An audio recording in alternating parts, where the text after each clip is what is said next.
Praise Lord. പ്രിയപ്പെട്ടവരെ, നിങ്ങൾക്ക് വന്ദനം. ഞാനൊരു ചിന്ത നിങ്ങളുമായി പങ്കുവെക്കട്ടെ.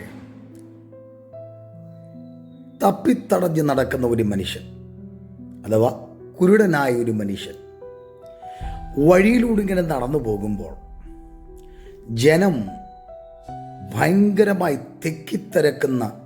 തിക്കും തിരക്കുമുണ്ടാക്കുന്ന ഒരനുഭവം അവൻ്റെ ചെവിയിൽ അവൻ കേട്ടു. ഇതെന്താണെന്ന് അവൻ ചോദിച്ചു. നസ്രയനായ യേശു കടന്നു പോകുന്നു എന്ന് അവനോട് പറഞ്ഞു. അപ്പോൾ അവൻ ഉറക്കെ നിലവിളിക്കുക, ദാവീദ് പുത്ര, എന്നോട് കരുണ തോന്നണമേ.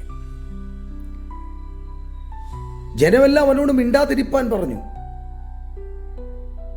എന്നിട്ടും അവൻ ഉറക്കെ വിളിക്കാൻ തുടങ്ങി, ദാവീദ് പുത്ര, എന്നോട് കരുണയുണ്ടാകണമേ.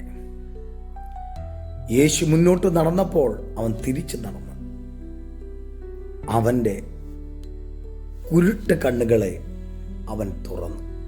പ്രിയപ്പെട്ടവരെ, ഞാനിത് പറഞ്ഞതിൻ്റെ കാര്യം, നിങ്ങളുടെ ജീവിതത്തിൽ ആത്മീയ അന്ധത വന്നിട്ടുണ്ടോ? പ്രാർത്ഥനയുടെ അന്ധത വന്നിട്ടുണ്ടോ? കാഴ്ചപ്പാടുകളുടെ അന്ധത വന്നിട്ടുണ്ടോ? വെളിപ്പാടുകൾക്കും ദൈവികമായ ശുശ്രൂഷയുടെ മേഖലകളിൽ നിങ്ങൾക്ക് അന്ധത വന്നിട്ടുണ്ടോ?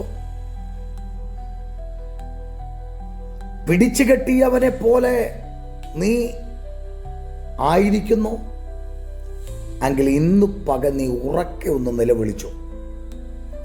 നിന്റെ നിലവിളി കേട്ട് അവൻ നിന്നോട് കരുണ തോന്നാതിരിക്കത്തില്ല. തീർച്ചയായും അവന് നിന്നോട് കരുണ തോന്നും. ഉറക്കെ വിളിക്കുക. നിന്റെ ശബ്ദം കാഹളം പോലെ ഊതാനാ പറഞ്ഞത്. തീർച്ചയായും നിങ്ങൾക്കൊരു വിടുതലിൻ്റെ ദിവസമാണ് ഇന്നത്തെ പകൽ.